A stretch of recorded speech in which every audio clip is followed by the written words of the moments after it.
आपने एक प्रसंग तो सुना होगा जो बहुत सुंदर है और आजकल वो सोशल मीडिया पर भी बहुत छाया हुआ है। 4 पंक्तियां हैं, इतनी सुंदर हैं कि आपको उन्हें सुनना चाहिए। मैं आपको थोड़ा सा गुनगुना के बताता हूँ। राम जी के ऊपर है। जब राम जी जनकपुर में हैं, जनकपुर में जाने के बाद वाटिका में, पुष्प वाटिका में, फूलों की बगिया में सीता जी को देखते हैं। प्रथम बार, प्रथम मिलन है। और वहाँ पर बहुत सुंदर पंक्तियां हैं क्या कि श्री राम को देख कर श्री जनक नंदिनी बाग में जा खड़ी की खड़ी रह गई। राम देखें सिया माँ सिया राम को 4 अखियाँ लड़ी की लड़ी रह गई। इसमें इन पंक्तियों में आप में से बहुत सारे लोगों को हो सकता है कोई विशेष भाव की अनुभूति ना हुई हो, कोई बहुत अच्छी बात आपको मतलब इसमें महसूस ना हुई हो, क्योंकि अपने अपने अंतःकरण की बात है। परंतु प्रेमियों को भी शिक्षा लेनी चाहिए कि राम जी जब सीता जी के साथ मिलते हैं और 4 अखियां जब एक होती हैं तो वहां पर भी मर्यादा है।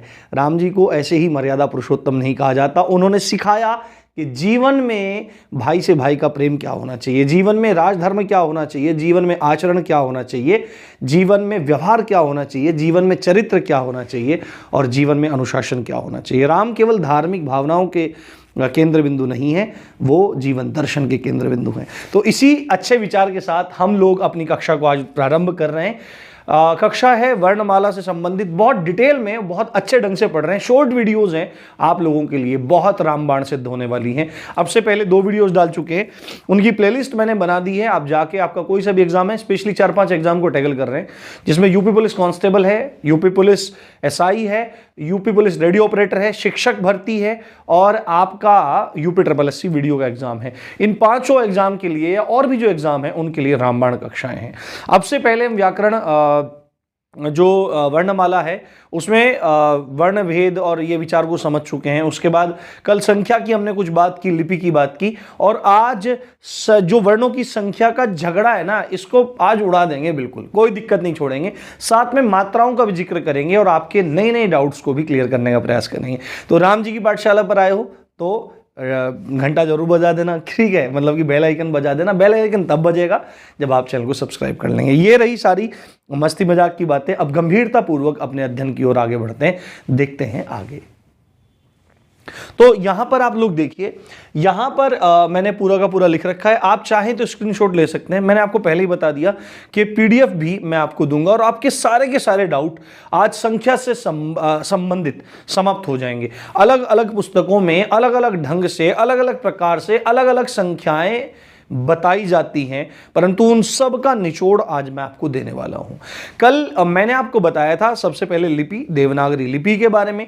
देवनागरी लिपि में क्या है, अगर हम बात करते हैं तो वहां पर वर्णों की संख्या के ऊपर भी विद्वानों में मतभेद है, परंतु बहुत बड़े स्तर पर जो विद्वान मानते हैं तो देवनागरी लिपि की बात की जाए तो ये संख्या आपकी 48 बैठती है। देवनागरी में वर्णों की संख्या आपकी 48 बैठती है, ठीक है। हिंदी में भी पहले 14 या 16 स्वर होते थे, है ना, और उसी हिसाब से वर्णों की संख्या होती थी।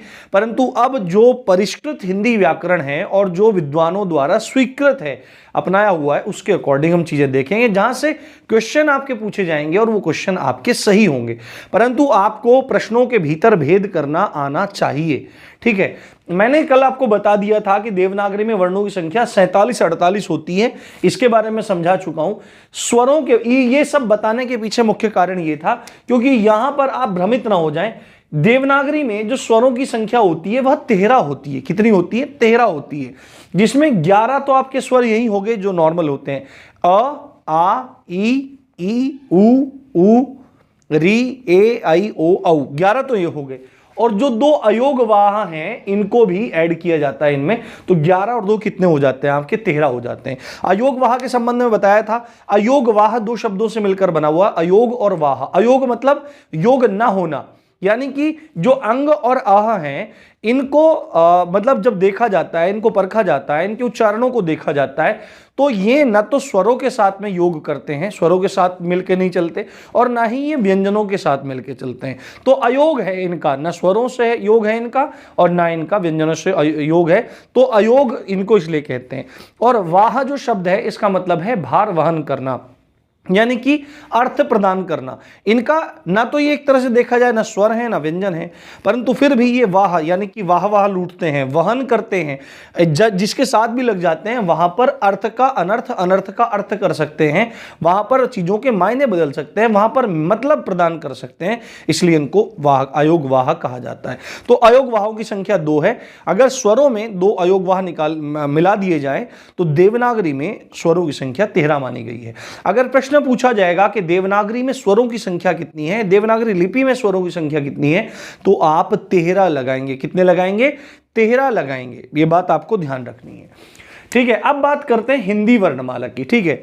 अभी आपने ये चीज समझ ली, यहां पर हिंदी वर्णमाला में सर्वमान्य ढंग से ये बात प्रचलित है, ये बात मान्य है कि हिंदी वर्णमाला में कुल वर्णों की संख्या 52 है। कितने हैं? 52 वर्ण होते हैं टोटल, 52 से ना एक ज्यादा ना एक कम।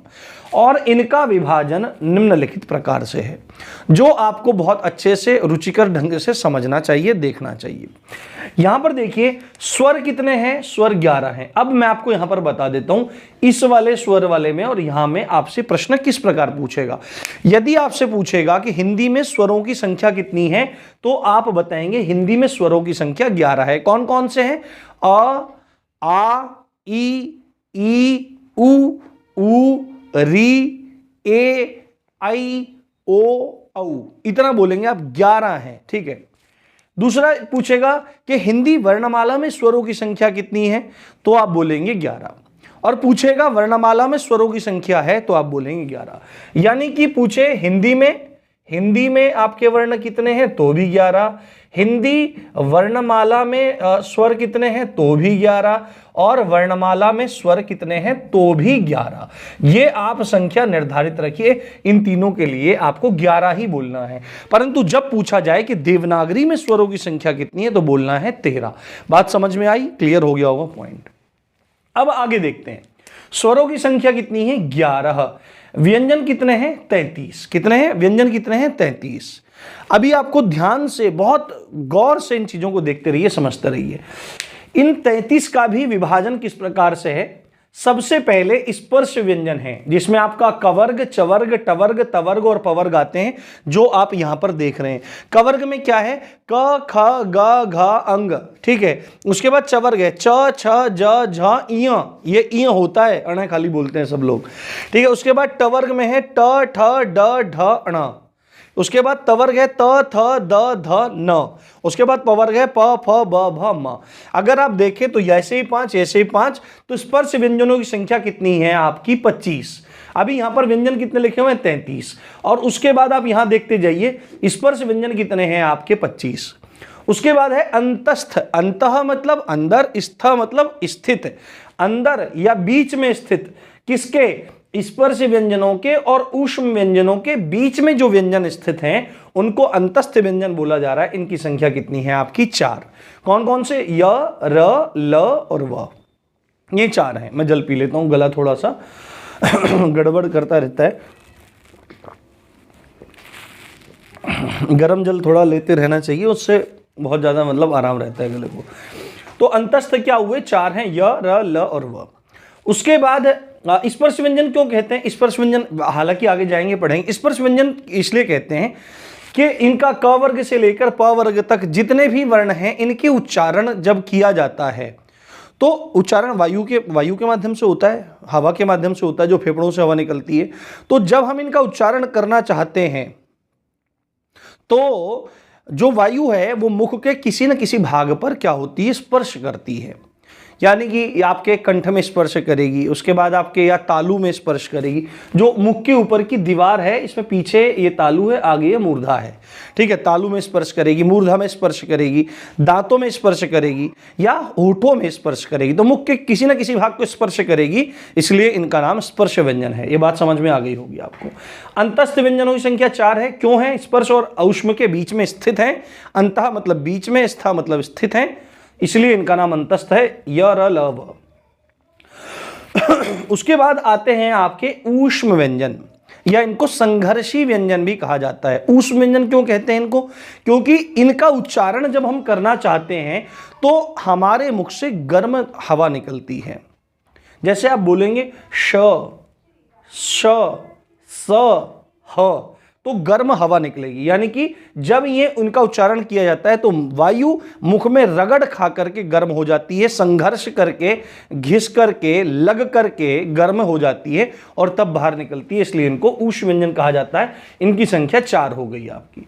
उसके बाद आपके संयुक्त व्यंजन, यानी कि 2 व्यंजन आपस में मिलकर किसी तीसरे व्यंजन का निर्माण कर रहे हैं, उसको संयुक्त व्यंजन कहा जा रहा है, जिसमें इनकी संख्या भी 4 है, जिसमें क्ष है, त्र है, ज है और श्र है। क्ष में क्या है? क और श है। कौन कौन सा? ये क है आपका और ये श, ये श है।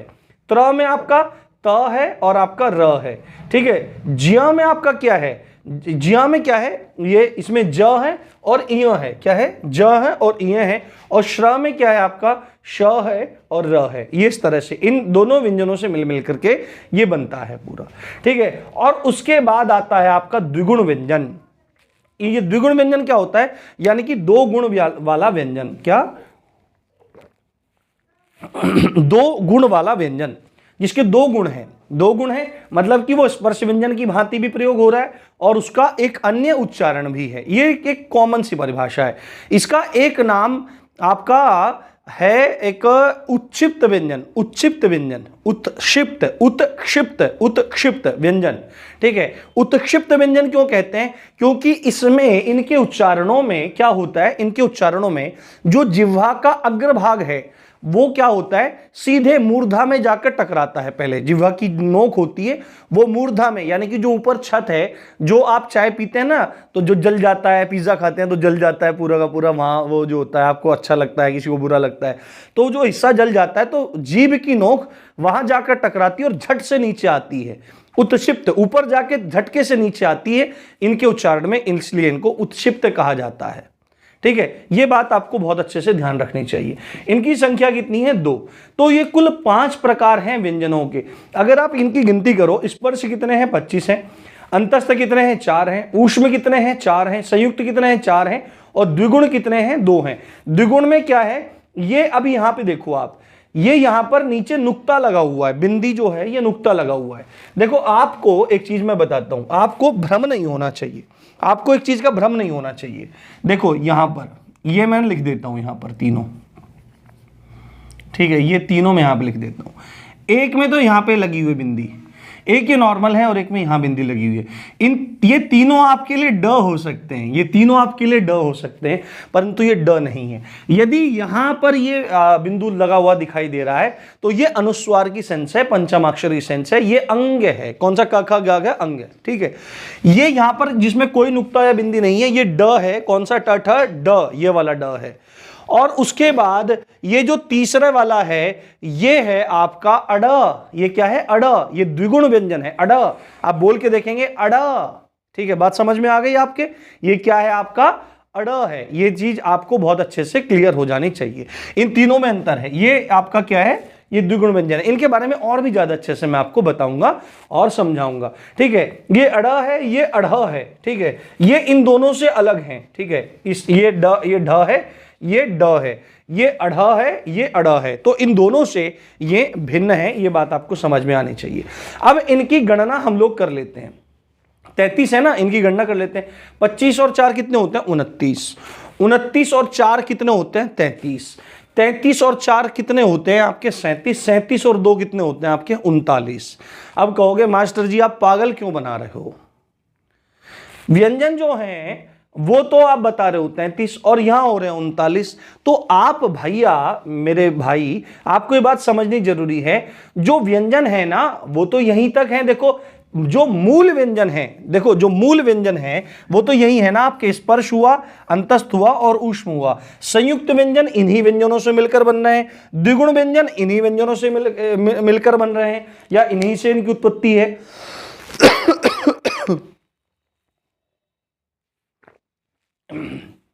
इन्हीं से इनकी उत्पत्ति है। तो ये अलग से कहां आए? तो ये जो संयुक्त व्यंजन है और ये द्विगुण व्यंजन है, इनको व्यंजनों में गणना नहीं की जाती है, इनकी गिनती नहीं की जाती है। जो गिनती की जाती है वो गिनती की जाती है व्यंजन कितने हैं। और आप बोलेंगे सीधे, आप बोल देंगे 33। अगर पूछा जाएगा कि व्यंजन कितने हैं तो बोल देंगे आप 33 व्यंजन हैं। परंतु यदि प्रश्न बदल जाए कि मूल व्यंजन कितने हैं, तो मूल व्यंजन बोलेंगे आप 33 हैं। यदि पूछ ले जाए व्यंजन कितने हैं तो 33 हैं, व्यंजन कितने हैं तो 33 है, नॉर्मल है ना। परंतु पूछा जाए कि मूल व्यंजन कितने हैं तो 33 हैं। तो जो स्पर्श व्यंजन है, अंतस्थ व्यंजन है, ऊष्म व्यंजन है, ये मूल व्यंजन है, ये कारण है, ये जड़ है। तो ये कितने हैं? 25 4 29 4 33 हैं। परंतु पूछा जाए कुल व्यंजन कितने हैं तो 35 हैं। इन 33 में इन दुगुण ये जो व्यंजन है इनको भी जोड़ दिया जाता है और 33 और 2 मिला दिया जाए तो 35 हो जाते हैं। कुल व्यंजन पूछा जाए तो 35, मूल व्यंजन पूछा जाए तो 33 और व्यंजन पूछा जाए तो आपको 33 बता देना है। बात आपको क्लियर हो गई होगी। तो हमको पता लग गया कि 11 तो वो हो गए, 39 ये हो गए, तो बाकी कितने हैं? बाकी जो ये अयोगवाह हैं, बाकी क्या है? जो ये अयोगवाह हैं, जिसमें अंग क्या है आपका? अनुस्वार है, और अह आपका क्या है? विसर्ग है। जिनको देवनागरी में स्वरों के साथ ही गणना की जा रही थी, उनको ना तो यहां स्वर माना गया, ना उनको व्यंजन माना गया, इनको अलग ही रख दिया गया। इनको वर्णों की संख्या मात्रा में अलग ही रख दिया गया। तो अयोगवाह कितने हैं? अयोगवाह आपके 2 हैं, अंग और आह। तो कितना हो गया आप गिन सकते हैं यहां पर। तो 39 और 2 41, 41 और 11 कितने हो जाते हैं आपके? 52 हो जाते हैं। आपको पता लग गया होगा, क्लियर एंड कट। इसको आप ध्यान में रख लो, आपका प्रश्न गलत नहीं होने वाला है, मैं गारंटी देता हूं। बात समझ में आई आपकी? अब स्वरों के बारे में देख लेते हैं। स्वर कितने हैं? 11। ए आ ई ऊ री ए आई ओ औ, ये इतनी बात है, 11 स्वर हैं। बात खत्म हुई। अब बात करते हैं मात्रा की। मात्रा क्या चीज होती है? देखो आपको एक बात पता होगी कि स्वर क्या होते हैं? स्वर अपने उच्चारण में स्वतंत्र होते हैं। उनको उच्चारण करने के लिए किसी और वर्ण की सहायता की आवश्यकता नहीं होती है। परंतु जो आपके व्यंजन होते हैं, इनको अपने उच्चारण करने के लिए किसी न किसी स्वर की आवश्यकता जरूर होती है। देखो जैसे आप मानो, मैं इधर वाला हटा देता हूं, कपड़ा देना भाई, 1 मिनट। कहाँ है ये दूसरे वाला कपड़ा? कपड़ा मिलना मुश्किल हो जाता है भैया, कई बार तो कपड़े से ही मेम को मिटाना पड़ेगा। देखो आप जैसे आपने 12 खड़ी देखी होगी, 12 खड़ी देखी होगी आपने। देखो जैसे यहां पर लिखा हुआ है क, आपने क को ऐसे देखा होगा, आपने क को ऐसे देखा होगा, आपने क को ऐसे देखा होगा, आपने क को ऐसे देखा होगा, आपने क को ऐसे देखा होगा, आपने क को ऐसे देखा होगा, आपने क को ऐसे देखा होगा, ठीक है, आपने क को ऐसे देखा होगा। ये बात समझ में आई? आपने क को ऐसे देखा होगा, आपने क को ऐसे देखा होगा और आपने क को ऐसे देखा होगा। तो आप समझ रहे हैं, इनके अलावा कोई सा रूप है क्या? चलो मान लेते हैं आपने क को अनुस्वार के साथ भी इस तरह से देखा होगा। इसके अलावा क को आपने किसी भी रूप में शायद नहीं देखा होगा, क्योंकि ये जो हैं ये मैक्सिमम चीजें यहां पर लिखी हुई हैं। आप बोलोगे कि सर क को मतलब आप बताना क्या चाह रहे हो? मैं ये बताना चाह रहा हूं कि आप चाहे क को ले लो या किसी भी व्यंजन को ले लो, वो बिना किसी स्वर की सहायता के प्रकाश में आता ही नहीं है, उसका उच्चारण आप कर ही नहीं सकते हैं। अब आप बोलोगे चलो ठीक है, यहां पे तो का लिखा हुआ है, की कू कू क्री कई के कई को कऊ कंग का, ये लिखा हुआ है पूरा यहां पर, ये मान लिया आपका। आप बोलोगे यहां तो क तो ऐसे लिखा हुआ, नहीं भैया यहां क ऐसे लिखा हुआ नहीं है। अगर आप क को देखेंगे तो यहां पर क ऐसे लिखा हुआ है। कैसे? ऐसे लिखा हुआ है। यानी कि व्यंजन का जो शुद्ध रूप है उसको हल रूप कहा जाता है। व्यंजन का जो शुद्ध रूप होता है वो हल रूप होता है, परंतु हल रूप को आप लिख अवश्य सकते हैं, परंतु हल रूप को आप बोल नहीं सकते बिना स्वरों की सहायता से के। क्या बोलते हैं हम? क। क्या बोलते हैं? क, यानी कि अ की ध्वनि आई है। यहां पर देखो क्या है, यहां पर क जमा आ है, उसी तरह क जमा ई है, ये इस तरह से। तो आप समझ रहे हैं कि स्वर क्या होते हैं? स्वरों का प्रयोग हम व्यंजनों के भिन्न भिन्न उच्चारण करने में प्रयोग करते हैं। स्वरों के बिना व्यंजनों का कोई अस्तित्व उच्चारण की दृष्टि से नहीं देखा सुना जाता है। आपको बात समझ में आ रही होगी। तो मात्रा क्या चीज होती है? व्यंजनों के भिन्न भिन्न उच्चारण हेतु स्वरों के विभिन्न स्वरूप को मात्रा कहा जाता है। यदि बात करें हम 11 स्वरों की, तो अ की कोई भी मात्रा नहीं होती है। आ का ये डंडा होता है, ई की ये छोटी ई की मात्रा, बड़ी ई की ये वाली मात्रा, ऊ की ये वाली मात्रा, ठीक है, बड़े ऊ की ये इस तरह मात्रा, री की मात्रा नीचे जो कृपा वाला होता है, कृष्ण वाला होता है, ठीक है, कृपाण वाला होता है, ठीक है, इस तरह से जो है। उसके बाद एक ही एक मात्रा होती है, ध्यान रखना, एक ही एक मात्रा, ये आपको लाभ देगी कहां पर? ये आपको लाभ देगी संधि में। एक ही एक मात्रा होती है, आई की दो मात्रा होती है, ओ की एक मात्रा होती है और औ की दो मात्रा होती है। ये बात आपको समझनी चाहिए। ये तो आपको दिख ही रहा होगा, परंतु यहां पर बहुत ज्यादा कंफ्यूजन कई बार हो जाता है, चीजें पता नहीं लग पाती हैं, ठीक है। अब एक चीज और भी है, एक चीज आपको मात्राओं के मामले में एक चीज और समझनी चाहिए, वो ये है कि चलो भाई अगर क आ गया या ख आ गया तो उनमें किस तरह से मतलब मात्रा लगानी है, ग तो आप नॉर्मल लगा लेंगे, परंतु र के साथ में जब ऊ की मात्रा लगाई जाती है तो बड़ा कंफ्यूजन हो जाता है। देखो जब, और हाँ, हल रूप जब भी लिखा रहता है तो उसके नीचे हलंत रहता है। हलंत रहने का मतलब ये होता है कि वह शब्द आधा है या अपने हल रूप में है, ठीक है, ये बात शुद्ध रूप में है। देखो र के साथ में अगर ऊ लगाएंगे तो हम ऐसे तो नहीं लिखते ना, ठीक, ऐसे तो नहीं लिखते ना। अगर र के साथ में ऊ लगाएंगे तो हम ऐसे तो नहीं लिखते ना, इस तरह से नहीं लिखा जाता। अगर र के साथ में ऊ है, छोटा ऊ है, तो हम बस केवल इस तरह से कर देते हैं, ठीक है। यहां पर गुंडी नहीं बननी चाहिए, यहां से बस सीधे ऐसे बन जाना चाहिए। और अगर हम रा के साथ में ऊ को लगाते हैं तो यहां पर आपको गुंडी बनानी जरूरी है, ठीक है। बात समझ में आई? ये चीज है। अगर छोटा ऊ है तो बस सीधे आपको लगा देना है, और बड़ा ऊ है तो आपको गुंडी लगा देनी है। ये बात आपको समझनी चाहिए, ठीक है। ये बात हमने पूरी की पूरी देख ली। अब कवर्ग में जो 25 थे वो भी हमने देख लिए, ठीक है। कवर्ग में क्या है? क ख ग घ अंग, इनके बारे में और डिटेल से पढ़ते रहेंगे, बहुत तरीके से पढ़ेंगे, ठीक है, और आपकी परीक्षा के लिए बहुत ज्यादा उपयोगी होने वाला है। तो उम्मीद करता हूं आपको मात्रा समझ में आई होगी, आपको संख्या समझ में आई होगी, आपको पूरा कॉन्सेप्ट समझ में आया होगा और क्लास अच्छी लगी होगी। क्लास अच्छी लगी है तो अपने दोस्तों के बीच में शेयर करना महापाप हो सकता है, ठीक है, और सब्सक्राइब तो आप जरूर कर लीजिए, क्योंकि बहुत ज्यादा मेहनत लगती है। आपको पढ़ाने का जुनून जज्बा तभी आता है जब रेड कलर के बटन पर आप खटाक से उंगली दे मारते हैं। तो इसी अच्छी बात के साथ आप देख रहे थे राम जी की पाठशाला। मैं हूं राम भारद्वाज। जय हिंद, जय भारत।